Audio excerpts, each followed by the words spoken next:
नमस्कार, मैं हूं हरिशंकर व्यास। सेंट्रल हॉल में आपका स्वागत है। बहुत गजब बात है। नेता बिरादरी अरविंद केजरीवाल को लेकर जनता को बता रही है कि यह कैसा मानुष है। कोई हिटलर सा बता रहा है तो किसी ने चंदाखोर बताया। कोई कह रहा है कि भाव मत दो, अपने आप थक जाएगा। दिग्विजय सिंह और नारायण सामी ने केजरीवाल को महत्वाकांक्षी व अहंकार उन्मादी व्यक्ति करार दिया। उधर सिविल सोसाइटी के पुराने धाकड़ लोग टीवी चैनलों पर केजरीवाल को डिकोड करने की बहस कर रहे हैं। जाहिर है अरविंद केजरीवाल एक पहेली बन गए हैं और ये रियलिटी इस देश की लीडरशिप के दिवालिया होने का प्रमाण है। अरविंद केजरीवाल बहुत मामूली आदमी है। मैं आम आदमी हूं कि उनकी टोपी आम समझ वाली है। वे आम आदमी हैं और आम आदमी की समझ के माफिक काम कर रहे हैं और बस वही हिट है। कांग्रेस और भाजपा के कथित दिग्गज साजिश बूझ रहे हैं, बड़े बड़े आरोप लगा रहे हैं। ये इतनी छोटी सी बात भी नहीं समझ पा रहे हैं कि 5 साल पहले राहुल गांधी ने आम आदमी के अंदाज में भागदौड़ की थी और वे हिट हुए थे। जरा याद करें कलावती के घर जाने, झुग्गी झोपड़ी जाने के राहुल गांधी के कार्यक्रमों को। कैसे उनकी वाहवाही हुई थी और मीडिया ने ही वह वाहवाही की थी। लेकिन राहुल गांधी बाद में नेताओं की ऊंची राजनीति में फंसे, दिग्विजय सिंह जैसों के घेरे में आए और फेल हुए। उनकी जगह आज अरविंद केजरीवाल स्टार है। क्या अपना ये सोचना सही नहीं है? आज इस पर चर्चा है, मगर उससे पहले सुर्खियां और राजकाज है। लेकिन सबसे पहले देखें ताजा गपशप। देश की दोनों बड़ी पार्टियों का चरित्र बदल रहा है। कांग्रेस और भाजपा दोनों क्षेत्रीय पार्टियों जैसे बर्ताव करने लगी हैं। दोनों पार्टियों के नेता एक दूसरे पर निजी हमले कर रहे हैं, जैसा पहले कभी मुलायम और मायावती करते थे। एक दूसरे को नोटिस भेज रहे हैं और यहाँ तक कि मीडिया की खबरों को लेकर इतने संवेदनशील हो गए हैं कि मीडिया समूहों को नोटिस भेज रहे हैं और जहाँ संभव हो रहा है वहाँ हमले भी कर रहे हैं। पटना में कांग्रेस पार्टी के नेताओं ने पिछले दिनों एक बड़े अखबार समूह के दफ्तर के सामने प्रदर्शन किया और स्थानीय संपादक के साथ धक्का मुक्की भी की। अखबार में पाठक के पत्र कॉलम में किसी पाठक ने कांग्रेस अध्यक्ष सोनिया गांधी को लेकर कुछ बेहद भद्दी और आपत्तिजनक बातें लिखी थी। संपादक की जानकारी में बात आई तो उन्होंने खेद भी जताया और जिम्मेदार व्यक्ति को सजा भी दी। फिर भी जिस तरह कभी मुलायम के लोगों ने अखबार पर हल्ला बोला था, वैसा हल्ला बोल कांग्रेस के लोगों ने किया। इसी तरह विदेश मंत्री सलमान खुर्शीद ने एक बड़े मीडिया समूह को मानहानि का नोटिस भिजवा दिया। भाजपा के राष्ट्रीय अध्यक्ष नितिन गडकरी 2 या 3 मीडिया समूहों को नोटिस भिजवाने की तैयारी कर रहे हैं। कांग्रेस के एक सांसद और कारोबारी ने एक अलग मीडिया समूह के साथ जंग छेड़ी है। इसके अलावा नेता आपस में भी राजनीति से आगे जाकर कानूनी मोर्चे पर उलझे हैं। गडकरी, किरीट सोमैया और मध्य प्रदेश के भाजपा अध्यक्ष प्रभात झा ने दिग्विजय सिंह को नोटिस भिजवाया है, तो महाराष्ट्र के प्रदेश कांग्रेस अध्यक्ष माणिक राव ठाकरे ने गडकरी को नोटिस भेजने का ऐलान किया है।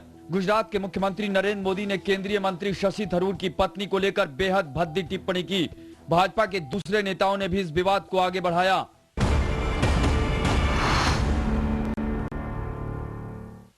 कांग्रेस में आधा दर्जन से ज्यादा प्रदेश अध्यक्षों की नियुक्ति होनी ही है। कैबिनेट की फेरबदल के बाद इस बात का अंदाजा लगाया जाने लगा है कि बहुत जल्दी प्रदेश अध्यक्षों की नियुक्ति होगी। तभी सभी प्रदेशों के अध्यक्ष पद के दावेदार दिल्ली कूच कर रहे हैं। 4 नवंबर को दिल्ली में कांग्रेस पार्टी की बड़ी रैली होने वाली है। इसे सफल बनाने का जिम्मा दिल्ली, हरियाणा और राजस्थान के मुख्यमंत्रियों का है। लेकिन इसी बहाने दूर दराज के नेता भी दिल्ली पहुंच रहे हैं। कांग्रेस के एक वरिष्ठ नेता ने कहा कि कांग्रेस में हमेशा ये परंपरा रही है कि प्रदेश अध्यक्ष के साथ बेहतर तालमेल वाले नेताओं को वहां के प्रभार दिया जाता है, लेकिन अब ये परंपरा उलट हो गई है। अब प्रभारी मनमाने तरीके से नियुक्त हो जाते हैं जो प्रदेश अध्यक्षों के साथ तालमेल नहीं बना पाते। लेकिन इस बार भी एआईसीसी का बदलाव पहले होता दिख रहा है, उसके बाद पीसीसी अध्यक्ष बनेंगे। हरियाणा में फूलचंद मुलाना की जगह नया प्रदेश अध्यक्ष होगा। अगर भूपेंद्र सिंह हुड्डा मुख्यमंत्री बने रहते हैं तो कोई दलित ही प्रदेश अध्यक्ष होगा। इसी तरह झारखंड में प्रदीप बालमुचु मंत्री होते होते रह गए, इसलिए उनकी जगह आदिवासी अध्यक्ष ही बनाया जाएगा, क्योंकि वहां नेता प्रतिपक्ष का पद गैर आदिवासी के पास है। बंगाल के प्रदीप भट्टाचार्य मंत्री नहीं बन पाए हैं, इसलिए कहा जा रहा है कि उन्हें ही फिर से अध्यक्ष बनाया जा सकता है। बिहार में ब्राह्मण या भूमिहार प्रदेश अध्यक्ष होगा। इस नाते अनिल शर्मा, प्रेमचंद्र मिश्र और एमएम झा के नाम चर्चा में है। उत्तराखंड के यशपाल आर्य की जगह हरीश रावत का आदमी होगा या विजय बहुगुणा का, इसकी खींचतान चल रही है। महाराष्ट्र में माणिकराव ठाकरे की जगह भी नया अध्यक्ष बनना है। महाराष्ट्र क्षेत्रीय कांग्रेस के इस्तीफा दे चुके अध्यक्ष कृपाशंकर सिंह की जगह भी नई नियुक्ति होनी है।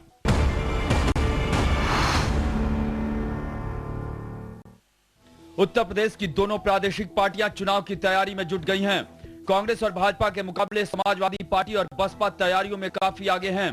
2 दिन पहले मुलायम सिंह ने अपनी पार्टी के नेताओं से कहा कि किसी समय चुनाव हो सकते हैं, वे तैयारी करें। बताया जा रहा है कि सपा ने यूपी की 80 में से 65 सीटों पर उम्मीदवार तय कर लिए हैं। इनमें से 4 या 5 उम्मीदवार सपा सुप्रीमो के अपने परिवार के होंगे। मुलायम सिंह के अलावा उनकी बहू डिंपल यादव और भतीजा धर्मेंद्र यादव तो पहले से लोकसभा सांसद हैं। इस बार मुलायम सिंह के एक और भतीजे के चुनाव लड़ने की तैयारी है। इसी तरह बहुजन समाज पार्टी ने भी अपने उम्मीदवार तय करने की प्रक्रिया काफी हद तक तय कर ली है। सपा की तरफ बसपा से भी मायावती के करीबी नेताओं के तमाम रिश्तेदार चुनाव लड़ने की तैयारी कर रहे हैं। बताया जा रहा है कि बसपा के वरिष्ठ नेता स्वामी प्रसाद मौर्य की बेटी संघमित्रा मैनपुरी सीट पर उम्मीदवार होंगी। यह सपा सुप्रीमो मुलायम सिंह की सीट है। मौर्य की बेटी संघमित्रा और बेटा उत्कर्ष दोनों विधानसभा का चुनाव हारे हैं। इसी तरह पार्टी में मायावती के सबसे करीबी माने जाने वाले नसीमुद्दीन सिद्दीकी के बेटे अफजल सिद्दीकी को भी टिकट दिए जाने की संभावना है। बताया जा रहा है कि वे फतेहपुर सीट से चुनाव लड़ेंगे। उन्होंने वहां प्रचार भी शुरू कर दिया है।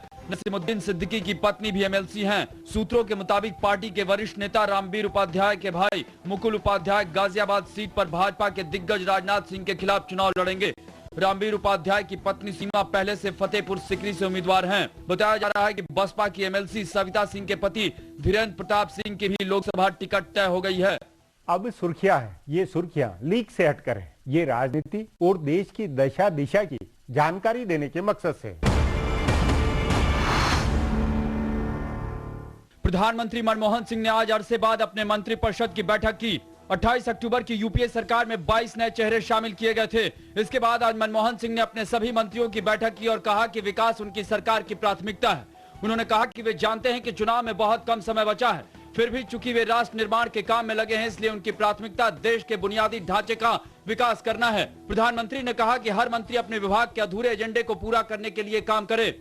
इंडिया अगेंस्ट करप्शन के कार्यकर्ता अरविंद केजरीवाल ने आज विदेश मंत्री सलमान खुर्शीद के चुनाव क्षेत्र फर्रुखाबाद में जाकर उनके खिलाफ आरोप लगाए। हजारों लोगों की मौजूदगी में केजरीवाल ने कहा कि खुर्शीद और उनकी पत्नी के संरक्षण में विकलांगों की मदद के लिए चलने वाले एनजीओ ने पैसे की हेराफेरी की है और विकलांगों का पैसा खा गए हैं। उन्होंने दावा किया कि खुर्शीद फर्रुखाबाद से अगला चुनाव नहीं जीतेंगे।